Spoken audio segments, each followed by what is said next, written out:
Hello again, esteemed officer, and welcome. I already told you, it's just a storage room for employees. I don't understand why it's so important to you. Just let it go, officer. Go buy some goddamn books. You're supposed to be drawn to the books. She's so tense, it's a miracle she hasn't snapped in half yet. I'm not tense, I'm just... Okay, fine. It's just because this place is cursed, just like everyone said. They don't call it the doomed commercial area for... Are you happy now, officer? Happy that you've ruined everything? Host of hosts, she prays. Guard me and my honest business venture from the curse that lurks behind the curtains. The curse is so much worse than you could imagine. It's a disease, eating at the very foundation. It's the curse of financial distress, of ruin and bankruptcy. But officer, there's nothing natural about entire companies declaring bankruptcy. I'm talking about cacodemons feeding off bad business practices and disappointing income statement. There's something wrong with this building, I can tell you. Ever since I arrived, I've sensed an eerie lingering presence, as if I was unwanted here.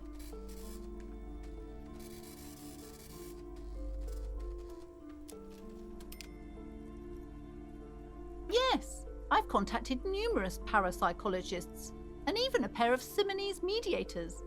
They provided me with the wards. The wards help to keep the doom at bay and protect us against the darkness that lies further in the building, even though now I fear it's not enough. Oh, this? No, it's a special Himian amulet, blessed by desert pygmy shamans with a spell of compulsion. It's to compel people to buy books.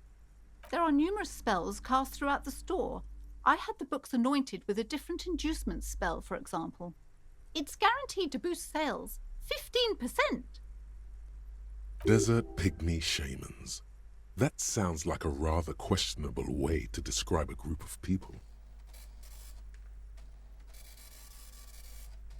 Most certainly not. I don't want anyone who's not familiar with the psychic arts to get involved in this mess. Stay away. Leave the spirits be, so they can return to their slumber. My liege, you know what this case calls for? A para-detective.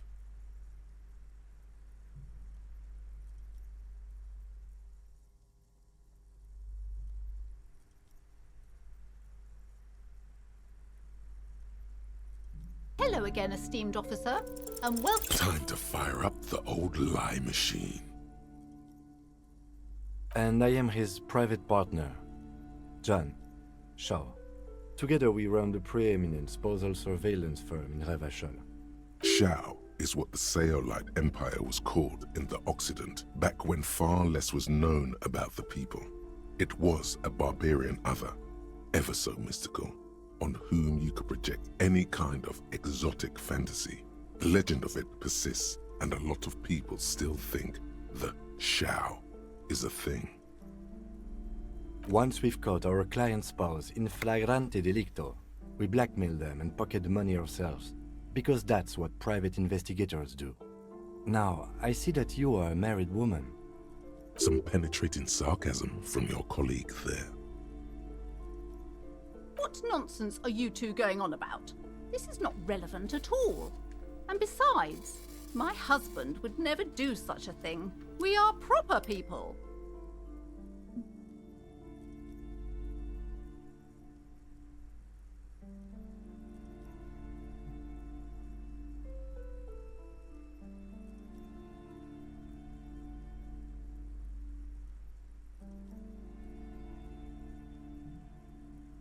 This is preposterous, a waste of my time and of no help to anyone. Our sincere apologies, ma'am. No more nonsense. We are offering to assist you with your troubles, pro bono.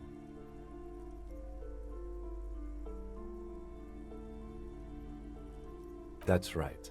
When not spying on the love affairs of the ultra-rich, we solve unusual mysteries by the low reload. Oh my God! Will you stop with that incessant yammering? It's too much. If you wanted the key to the back door, you could have just asked for it.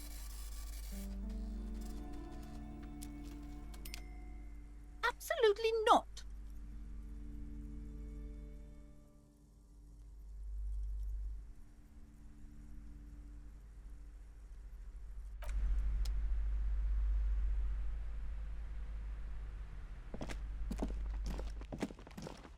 The curtains tattered with age. You see, I warned you. You're unleashing forces beyond your understanding.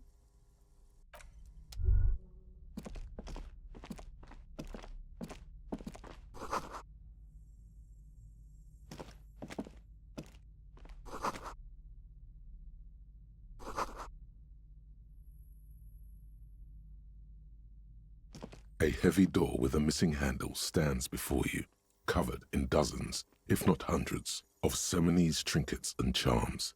It appears to be locked. What if you just break it down? That's right. Take in your surroundings. You need to have a solid ground and a proper posture if you want to succeed. Steady breathing, solid core. You've got this. With one shoulder forward, you're ready to smash into the door like a battering ram. The room is dimly lit and littered with old barbershop rubbish, but the path to the door is clear. It's made of a solid block of wood, but it has stood there for ages. The hinges are old and coated with a carmine layer of rust. It should be doable. Only an echo. No one is there. A hollowed-out, dark echo. Heavy door with a missing handle stands before you, covered in dozens, if not hundreds, of Seminese trinkets and charms. It appears to be locked. Ow, shoot. Whose moronic idea was it to just run through the door? Don't you know that things like that hurt?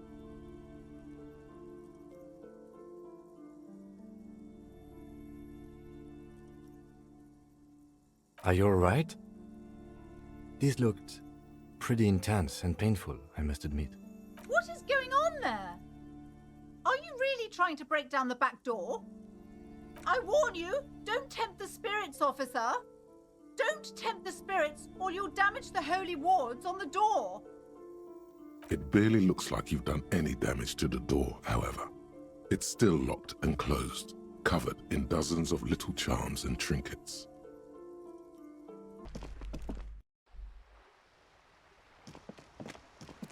The lights are so pretty when it gets dark. My name is Annette, sir.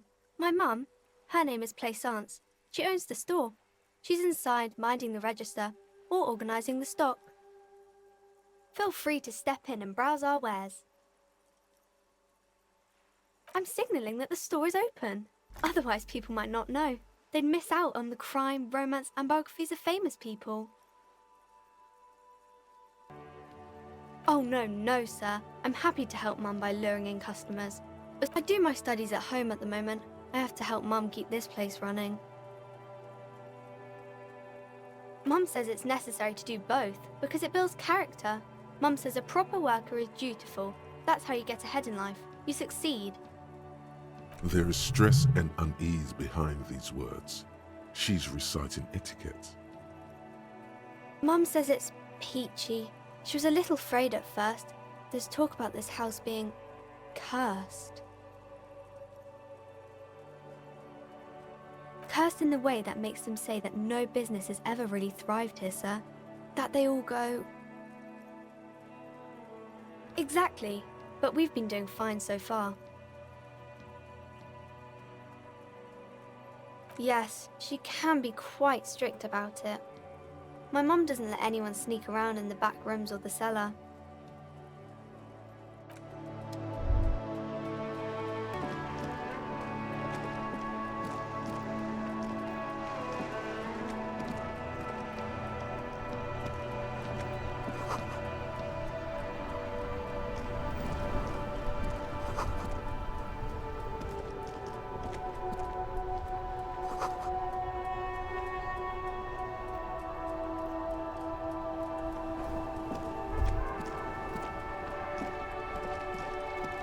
Life doesn't need to be a struggle. I'll be with you in a moment, officer. Let me just finish my sandwich. Talk to Angry Hog René first.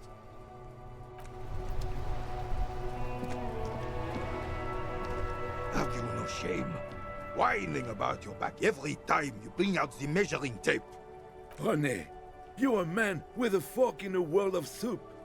Please, let's just try to enjoy the game. I'm trying to, but you keep breaking my concentration. You're old. I can see that. We're both old. Now stop grabbing your ass like it's a girl. These manly men are playing balls. This is a ball game. Grab a ball and play it. Don't ask questions. Shoot first. Ask questions. That's the spirit. Don't even waste your breath asking about the game. They wouldn't know anyway. They're way past their prime.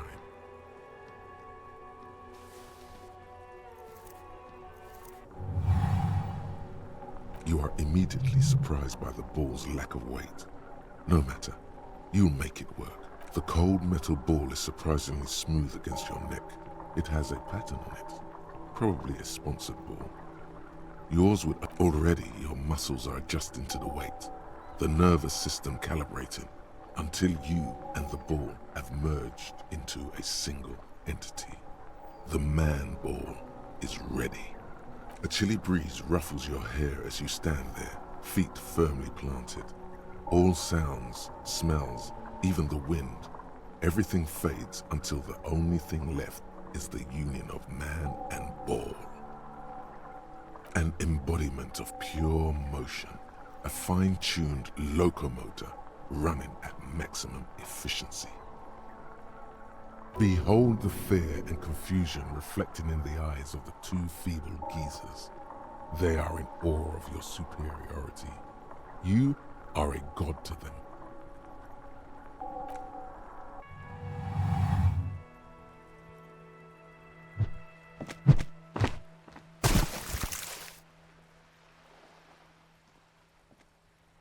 Merde! Bordel de merde! A whorehouse of shit?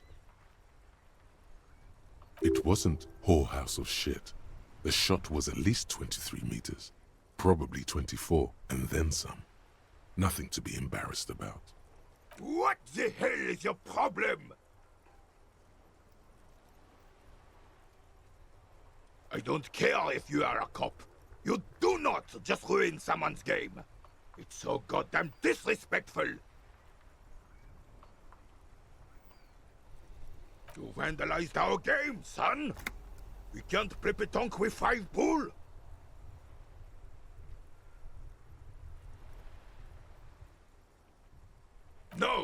No, you don't.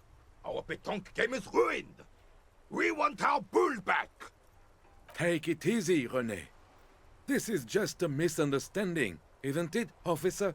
No harm done. Of course there's harm done, you orange slug. You owe us a goddamn bull. Good. Mistakes are forgiven, when men at least try to right their wrongs. I believe you will try. Now, why did you approach us? Yes, why did you come here? It's unlikely they know anything about the murder.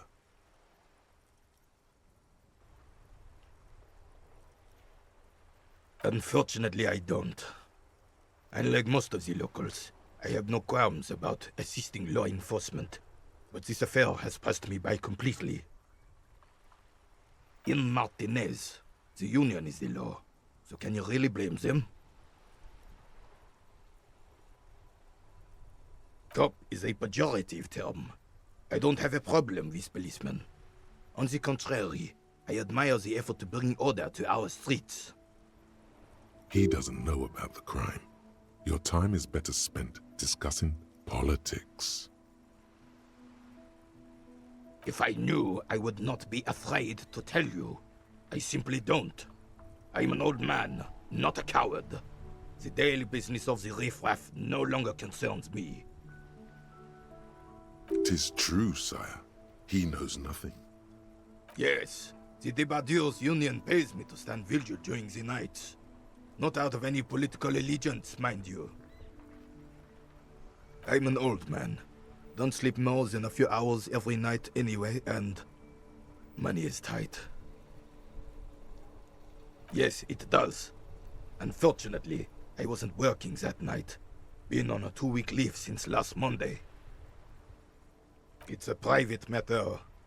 Nothing to do with your investigation. You see, officer, René is the kind of man would rather die than admit he needs medical assistance or, God forbid, sick it. A real man's man is just gonna ride it out. I'm fine, goddammit. Mind your own business. It's nothing. Just got to cut back on coffee. No one. The bus has been unmanned since last Monday. There's no other guard. It's just me. No one has been guarding the container yard since last Monday. Yes. It's not actually an issue. I mean... Look, officer. The container yard doesn't actually need a guardsman. Never had one before René. Monsieur Claire had that booth built specially for him. It's mostly decorative. The possibility of someone being in there is enough to discourage any ill-minded individuals. Evrard created this job for René because he knows the Royal Carabiniers' pension of honor and PTSD isn't something a man can live off. A decorated kingsman collecting tear reflects bad on the whole neighborhood. His words.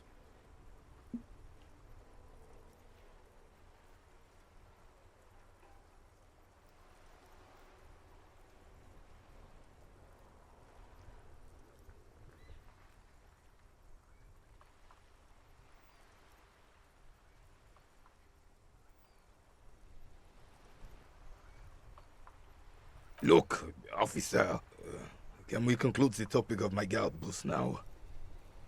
She is nobody.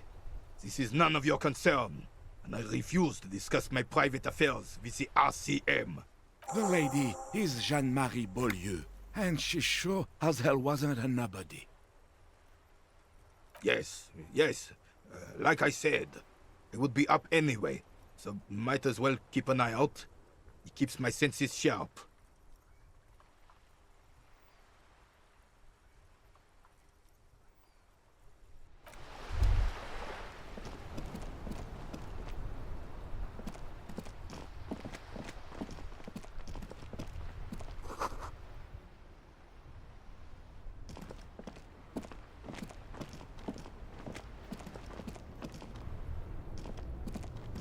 There are clothes inside. Don't be shy. These are premium class clothes. Good quality fabrics, best rate. Save the economy? That sounds off. Haven't you heard, officer? We've got to be economically conscious. Recycle your cash, keep it in circulation. Don't buy new things. Buy eco. Very cool. The economy thanks you, officer.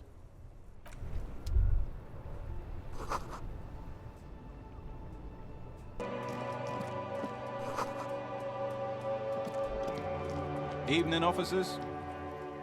A burly man hangs out by the waterlock, carving up a generous serving of salami with an old hunter's knife.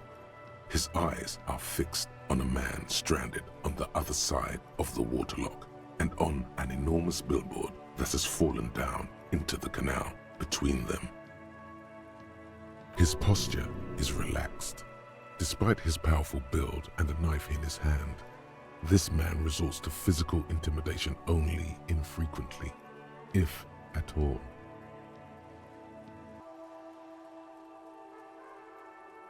My friend Barry the Butcher is stuck on the other side of the waterlock. I'm keeping him company and eating their salami.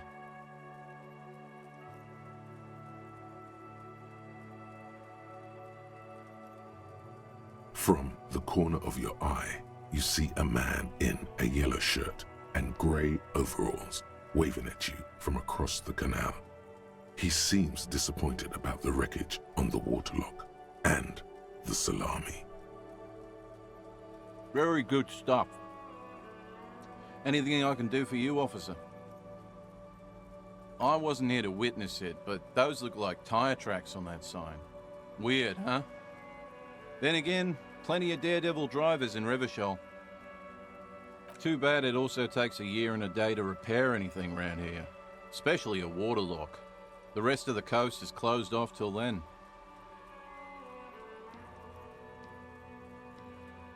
Sure thing. It is salty, it is savory, it is chewy. The hangover only makes the salami more tasty. Want some too, officer? Why not?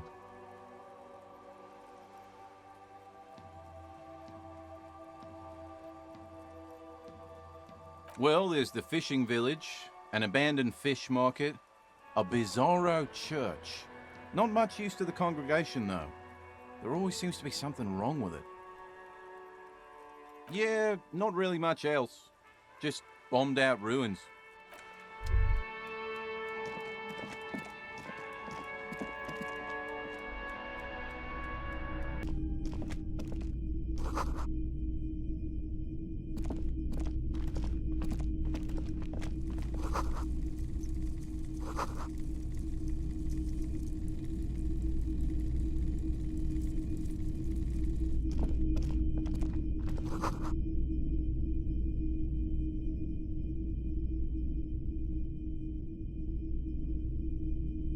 Wow, a very large red t-shirt with an impressive print stands out from the other garb.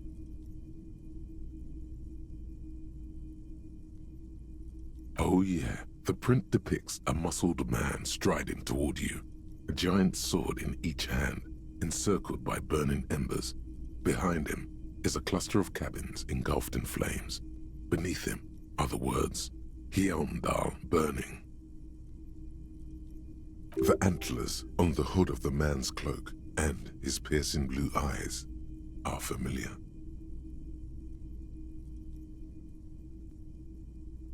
It's the man from Hjelmdal.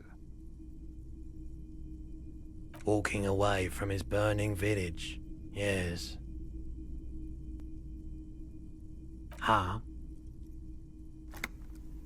The man from Hjelmdal is the hero of a series of popular books based on a fictional version of Kotla, mostly what is nowadays Arda NFD. In fact, most people don't think that man from Hjelmdal ever really existed, but they are wrong. Hjelmdal isn't a real place.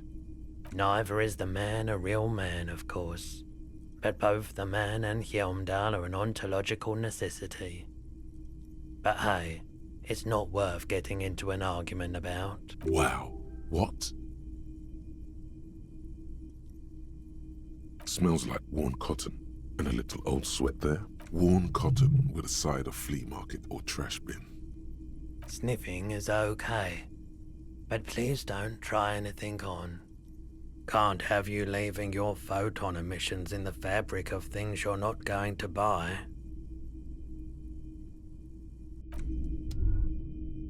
A typical Martinez streetlight sits among assorted floor and table lamps.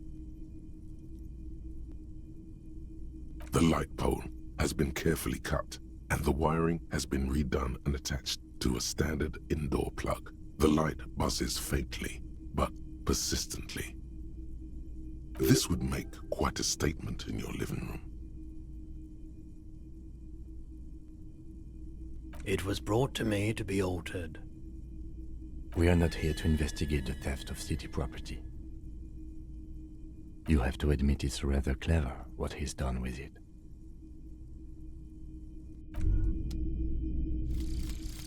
The 15th Indo tribe. Because there was. The 15th Indo tribe was comprised of 8 kids from Forberg and North Jamrock, running from wild dogs in the valley, hiding scents under rocks, and stealing clothes off clotheslines, and sometimes even the copper wiring of phone lines. You may have been one of them. This must be a childhood memory. The 15th Indo tribe was your Indo tribe, set to rule in Cylinder. The rest of the kids are dead now. Car accidents and drug overdoses. Only you remain.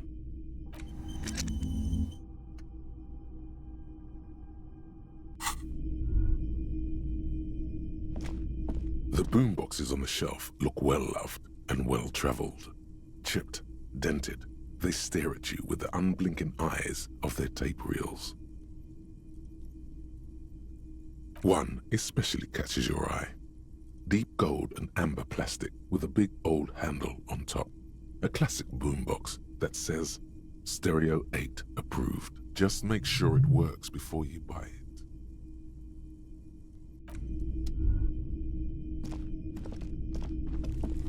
You see rows of toy soldiers guarding the rest of the trinkets displayed on the table. Some on horseback, others in rags, others yet in bright blue uniforms. All are stern. Why? What's this? A headless man riding a horse? A headless man wearing futuristic tracksuit trousers that save... Oh, that's the Headless Phone Rider. The Headless Phone Rider. It's an urban legend about a man who rides the streets of Revachol sporting a fawn tracksuit. As you see, he's missing his head. 50 cents. Bargain price. I'll throw in the tiny cap too. I think he's looking for it, or something. That part of the story has many interpretations.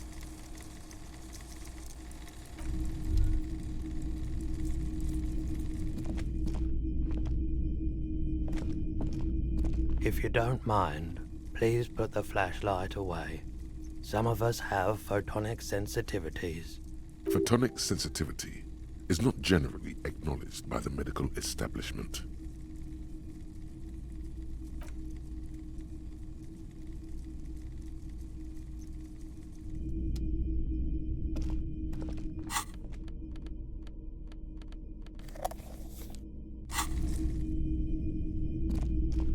It's not often that I see officers from the RCM in my pawn shop. What can I do for you? I haven't had any problems myself, though some of my customers have complained about inconsistent law enforcement. Who are your customers usually? All kinds of people come through here. Locals, travelers, people looking for a deal, people looking for a keepsake. People who are terminally bored. As you can see, I have a wide selection of goods for everyone to choose from.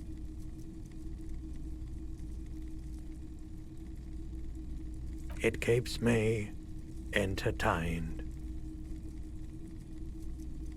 He's well composed, but underneath it you sense psychedelic processes bubbling. Some kind of drug, maybe.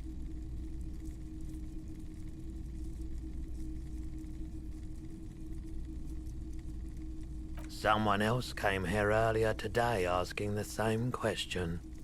I promptly sold her the gun you pawned a couple days back. This is a pawn shop, and it did feel as if you've met before. Oh God. The lieutenant shifts from one foot to another, alert. You were adamant about getting rid of it, officer. Said you were undeserving of a service weapon of the Revachol Citizens Militia. And I don't like keeping guns around the shop for long. Off the charts photon emissions. The unhealthy kind. She didn't seem like a policeman, although she kept referring to herself as a pig, which was odd. I found her interest in the gun a bit obsessive, but I was just happy to get rid of it. Truth be told, she was terrifying. Right, so let me get this right. You sold your sidearm issued by the Citizens Militia, and now a civilian is running around the streets of Martinez with it?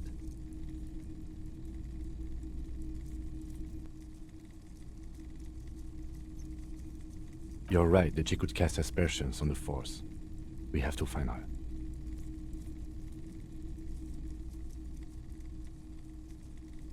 My apologies, officer, but I have no idea where she was coming from or where she went. A needle in a haystack. There is nothing you can do about it right now. You'll just have to hope Everard wasn't lying and the Union can track her down in time. Maybe. Shady-looking guys came in here yesterday, looking like they'd just taken off their Wild Pines overalls. They asked if I have a police weapon to sell. I told them I already sold it. They went their way. It was a trip, but you know, all sorts of people come here, asking for all sorts of... Wait, then it might be true. Everard's claims. Maybe Claire really is tracking down your gun. People as oleaginous as Everard seem like they're lying, even when they're really being truthful. Of course.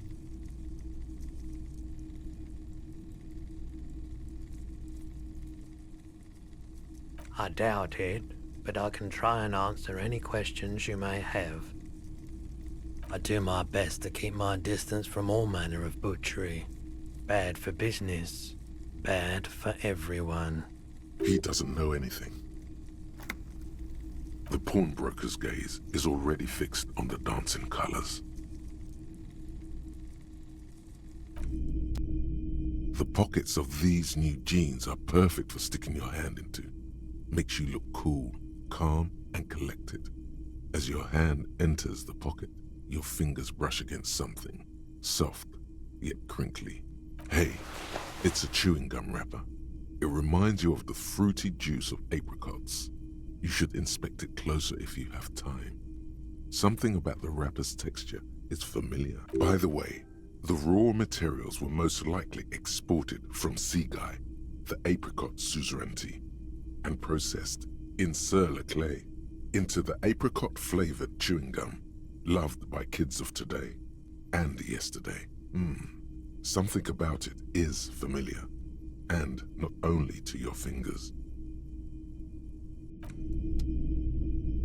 Hello again. How can I help you? Okay, he definitely is high. Whatever it is, you've probably done it, and many other things besides. But you can't cut through the jumble of looking at his wares, talking.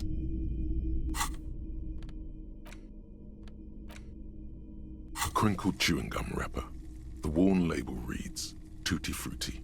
It smells faintly of apricots, with a barely noticeable twinge of cinnamon.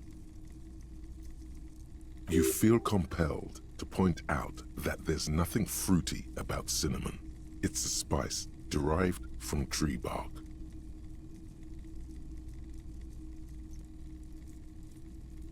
Good question.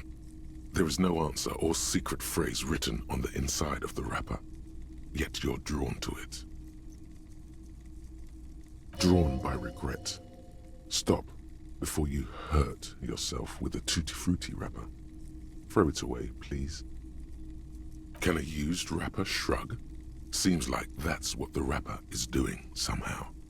This is not about flowers or bark. What is this about? Why are you looking at this wrapper? You carefully fold the wrapper into a square before putting it back into your pocket, lovingly even, despite the strange feeling of regret.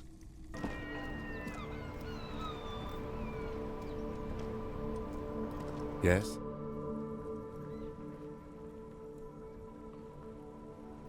Me? I don't see how my life is pertinent to the investigation.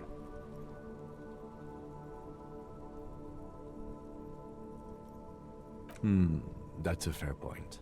All right, for the good of the investigation, what do you want to know?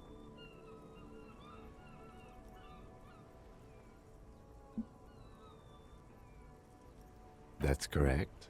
That makes him a Beano-clad, completely uncopped material, if you say so yourself. Are they?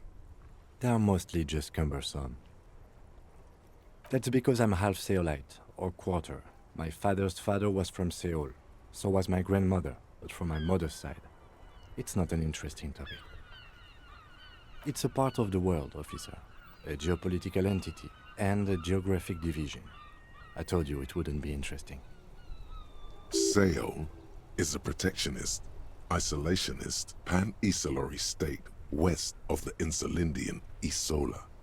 Actually, it's quite interesting. Some would even say mysterious.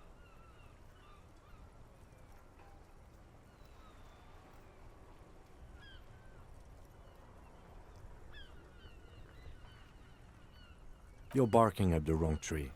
I don't speak a word of Seolite. I've never met either one of my grandparents, and I've never been to Seoul. I'm a regular Revacholière. No.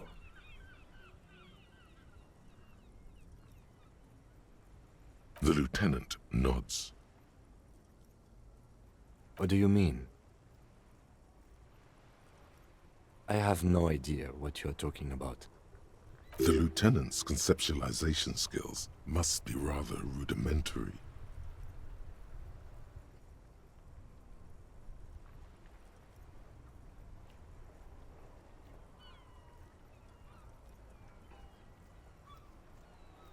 I can't say that it does, no. When I need to think, I just use my notebook. The lieutenant produces his small blue notebook and idly thumbs through a few pages. We all have our different mediums. His is written. You're super lucid, yet psychedelic. You don't need office supplies to connect to your nervous system. You're special. Good. Let's change the subject.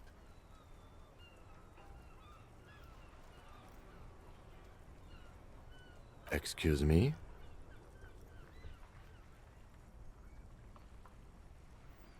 You have a distinctive way of walking. If I were to walk in front of you, we would surely collide.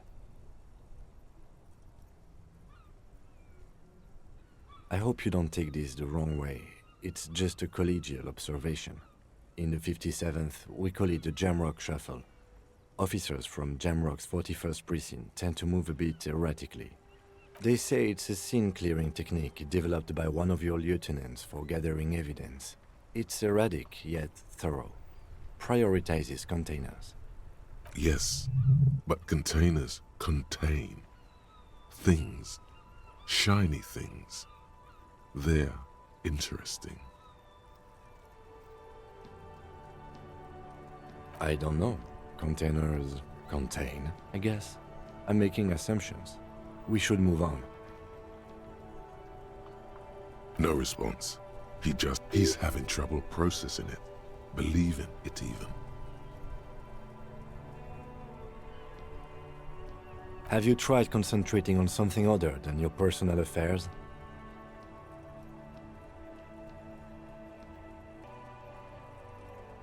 Really? You look fine to me. This psychodrama is unbecoming of an officer. Clearly, he prefers to think you're malingering. He cannot fathom that anyone could drink so much as to retroactively erase their entire life. Then you should consider seeking medical attention. You can use the radio in my kinema to call your station's Lazareth. Was there anything else you wanted?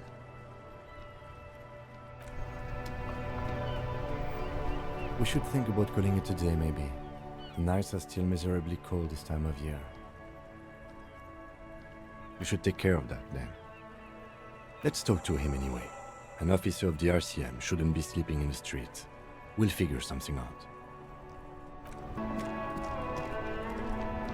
Inside, you see a set of steering levers, a radio microphone. This is Precinct 57. How may I assist you? It will take just a moment, officer. Her voices fade out into the familiar radio static.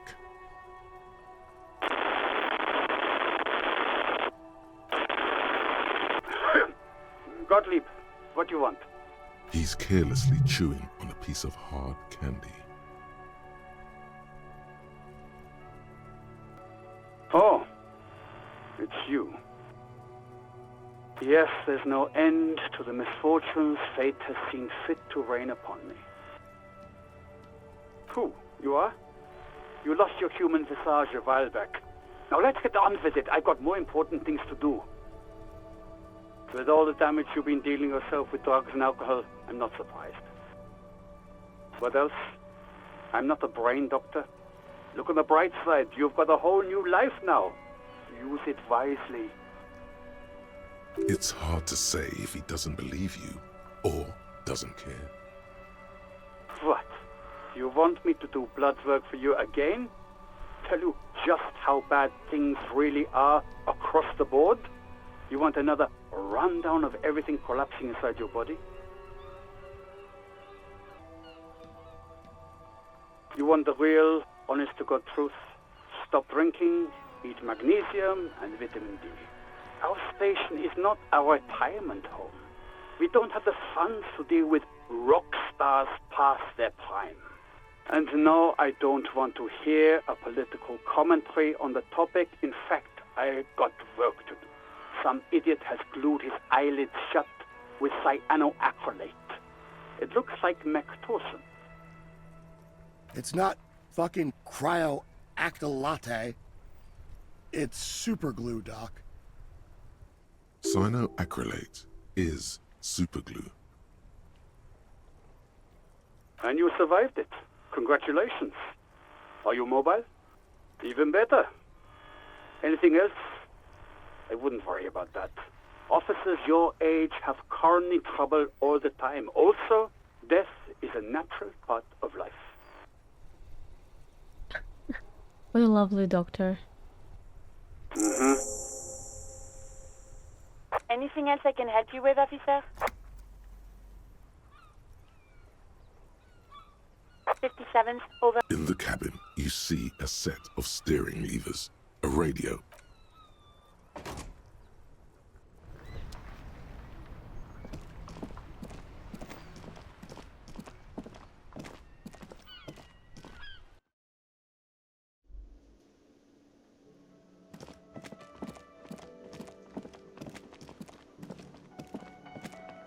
Can I help you?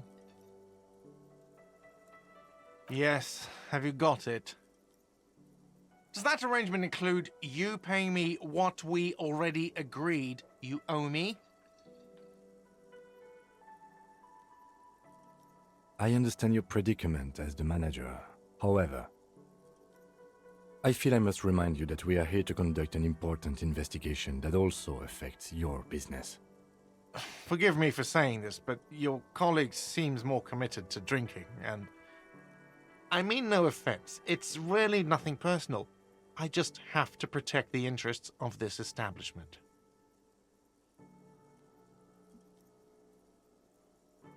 Good luck trying to use it.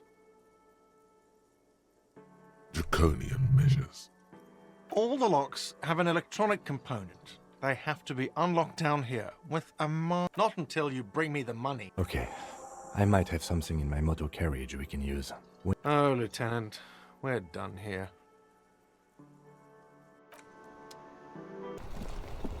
Inside, you see a set of steering levers, a radio. I have something here we could sell. Look in the back, in the suspect transport enclosure. Transport enclosure? Regular people just call it the cage at the back of the motor carriage looks rather uncomfortable. 4 shiny hubcaps are stacked against the seat. Their silver edges sparkle in the dark. I confiscated these 4 a little while back. We can take them to the pawn shop down by the Martinez Canal.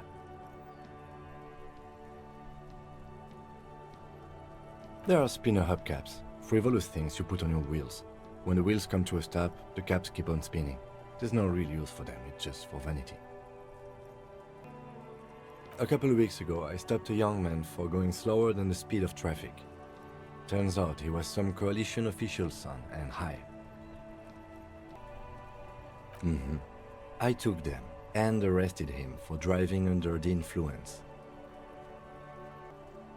That they are. I was going to take them into evidence, but they weren't necessary for conviction. He never asked for them back. No, that would be silly. I just I don't know why I kept them. It doesn't matter. I couldn't put them on this MC anyway. A cop with spinners. That would be outrageous. He flashes a smile, barely visible in the dark. As I said, they are useless anyway. I should have remembered I have these earlier. Yes, the bird's nest, Roy, near the canal. We've been there. If I'm not mistaken, it should be open late. Items that can be pawned at Bird's Nest Roy's appear in your inventory under the Items tab. You can pawn these items when talking to Roy. Alright, let's not take them now. Then, come back once we realize we have to. Have this conversation again, and then take them. Sounds likely.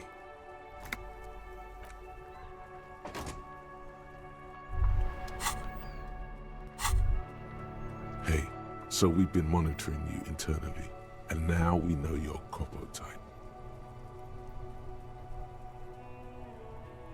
Yes, guess what's yours?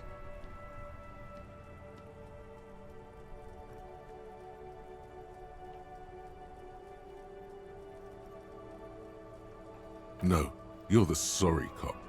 The cop who's sorriest. Let's make it official then, shall we? Oh, you know, Apocalypse, Superstellar, the advanced interesting cop, liquid shadow cop. But you're too sorry to say those things. So, here we go? What? Jealous of the sorry cop? I think they'll be fine. Don't worry. They'll be super fine. It'll be totally okay. You can dual Copo type from sorry to anything. Of course you are. It's okay. See if you can get something out of this, like info. Or maybe every time you say you're sorry, you get $1 million. That won't happen.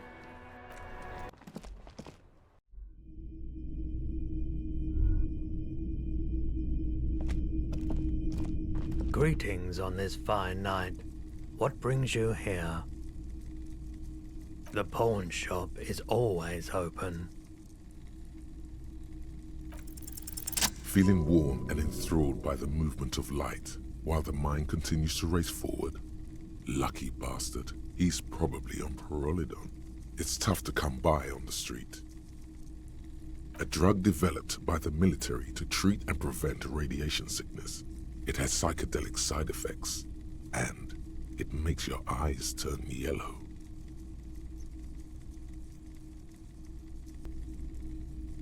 I try to keep the shop at a comfortable temperature.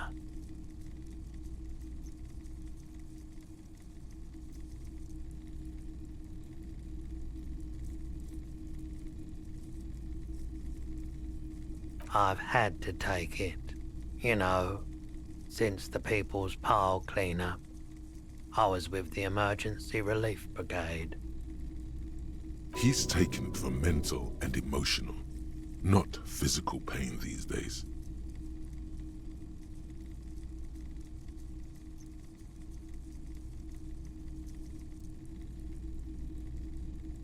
We were an all-volunteer force, self-organized, tried to help the fire brigades contain the spill. On the patch, gamma radiation lines crossed with a red drop of blood. I lived by the river since I was a small boy. The Esperance didn't have the art to let it all go to shit without trying to do something to help out. There wasn't much the volunteer force could do, however. We wasted years in the river mud, years getting sick. There's a reason why everyone's tried to forget any of it ever happened, and why no one has tried to repair or replace the pile. So much disappointment, and early deaths. Cancer mostly. And we knew all that was coming even as we were cleaning up as best we could. No one's. Everyone's. A bunch of poor people built themselves a primitive nuclear reactor, hoping for the best. What do you think is going to happen? A bad idea. Some poor leftist built a particle decay generator in hopes of bringing affordable electricity to underserved communities. It malfunctioned. Radioactive waste everywhere. Probably some of it in you too. The People's Pile was a Type U particle decay generator that failed immediately after entering service, releasing radioactive waste into River Esperance. An emergency valve defect resulted in steam pressure blowing the turbine, taking the fuel containment vessel up in the explosion. Both the faulty design and lack of finances contributed to the catastrophe. The cleanup happened 15 years ago. I was young then. Later, my second aunt died. Left me this shack and all the assorted junk in it. So I came to Martinez. People told me don't go there. It's a shithole. I said, people, we just had a nuclear pile meltdown. I'm gonna get as far away from Forburg as I can. Still in the same city, but I like the theory more than the story. Outward movement, not vortices. Yeah, you gotta get in on those vortices, my man.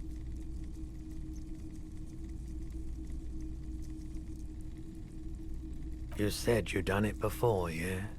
The lieutenant steps away, pretending to admire some of the knickknacks on display. Looks like he doesn't want to get involved. He won't be your knock, but he won't be thrilled about this either.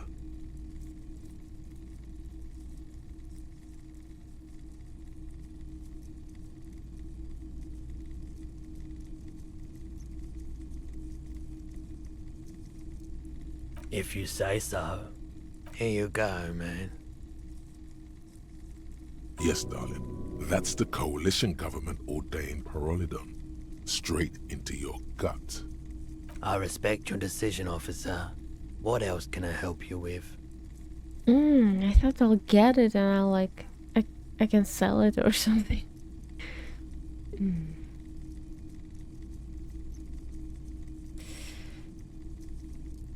Sure thing. Sure, man. Inside, you see a set of steering levers, a radio. I have something here we could sell. Transport enclosure. Regular people just call it the cage at the back. I confiscated this for a little while back. We can... The lieutenant nods as you take.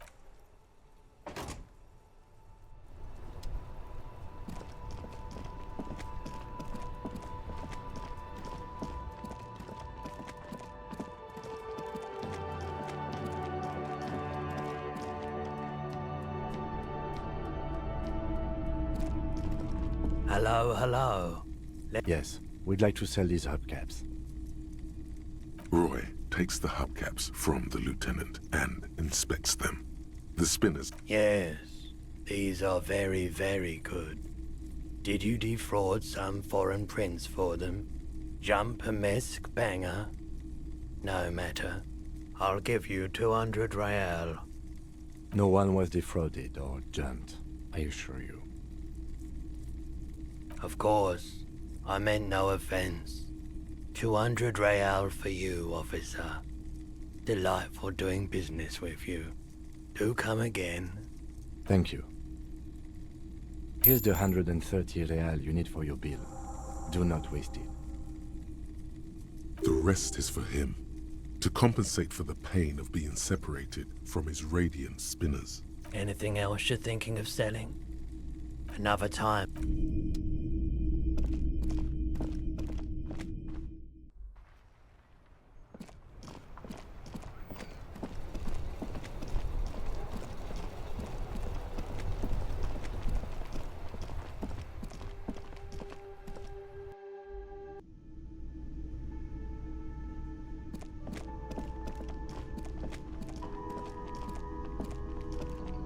can I help you? Yes, well...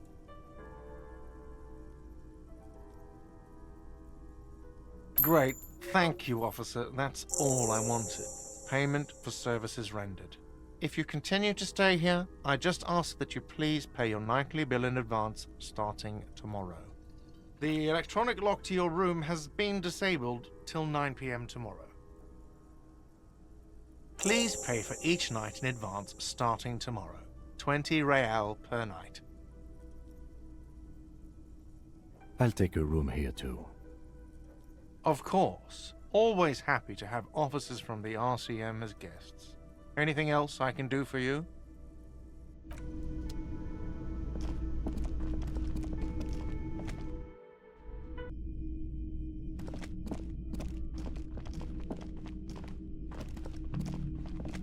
This is the door to the room you redecorated.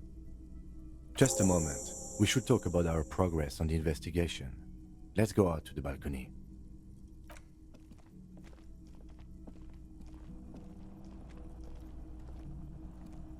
The air outside is brisk.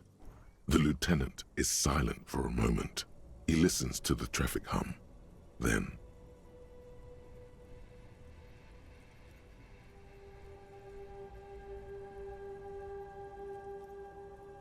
Now then, we should talk about the investigation.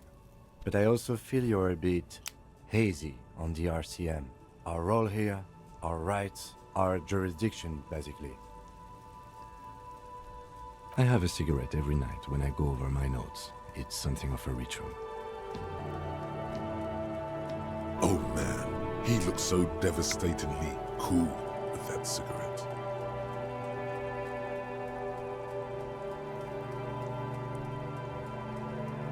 You mean this? This isn't cool.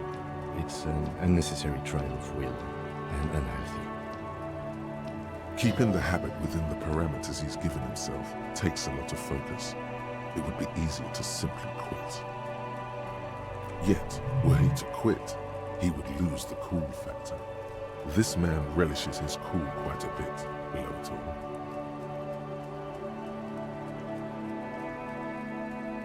Yes, it's been a long and eventful day.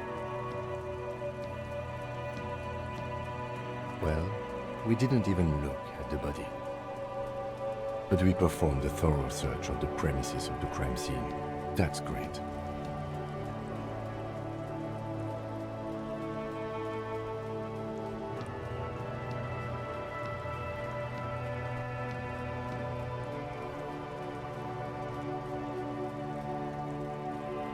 It's not my job to evaluate your methodology, officer. I'm just going through the facts. As for the interviews, we conducted an interview with Everard Clare. He wasn't particularly forthcoming with useful information, however. He's not saying much on the matter because he thinks you could have gotten more out of Everard.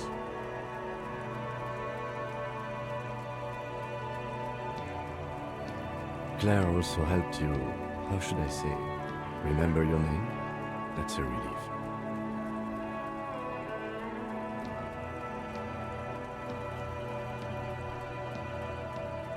Moving on. We talked to Joyce Messier, but didn't get any information from her. I have a feeling Joyce knows how dangerous the situation really is. We have to get her to talk to us. If Kim is emphasizing something this much, it really must be important. Above all, though, today was exhausting. What's with all the running? You run a lot.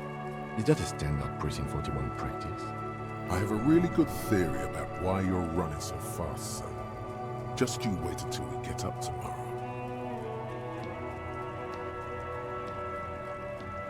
It's impressive, especially for a man your age, and in those hills. Nice shoes, by the way. I like the green. Goes with the orange.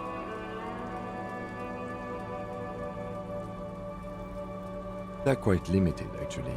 The power officers of the Rebachol Citizens Militia exercise most frequently is imposing fines of up to 1,000 real for offenses, in accordance with an interdepartmental schedule. The RCM's primary role is to ensure safety.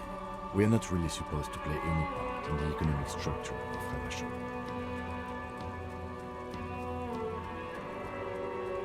We can arrest people, of course, but rather than bringing someone in directly, it's preferable to serve a station closely.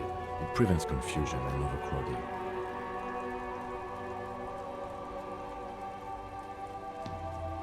You can't. Those who don't show up become fugitives, though, and have fewer legal rights when they are eventually caught. It's about power projection. Thus far, they seem to mostly show up. As you may have gathered from the fact that we are expected to carry a record of our kills, like the one in your watermarks, we are permitted to use whatever force is necessary, and strongly admonished not to abuse that power. The coalition government, and the moral intern more broadly. The RCM was formed by the coalition government to restore order in the international zone after the revolution. So we did. Now we attempt to maintain that order. No more, no less. Or perhaps it is better to say we were allowed to form. It's a point of contention whether the citizens of Revachol or the coalition government founded the RCM.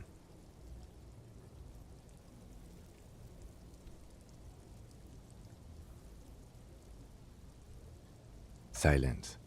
A great comment to such a conundrum. The dying lights of the city shimmer below. Slowly, like luminous clouds, they pass on his lenses. The lieutenant looks at his slim cigarette, contemplating the next drag. An aerostatic passes overhead, the whiskers of its floodlights on the ground below.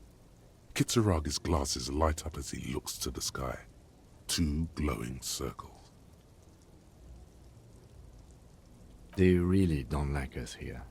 And the mouth on that kid, Kuno. It's different inland, in Jamrock and the GRIH.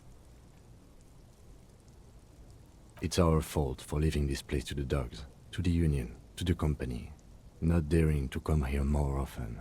This place has fallen between the cracks, the jurisdictions of our two precincts.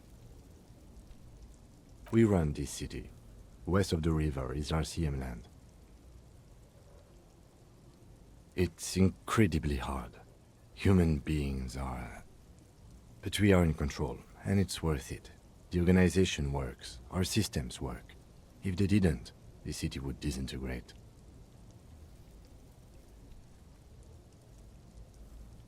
Me too. But I wouldn't count on any drastic changes in our lifetimes.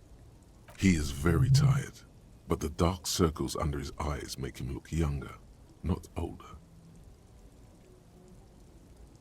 Yeah, it's getting very cold now. Let's go.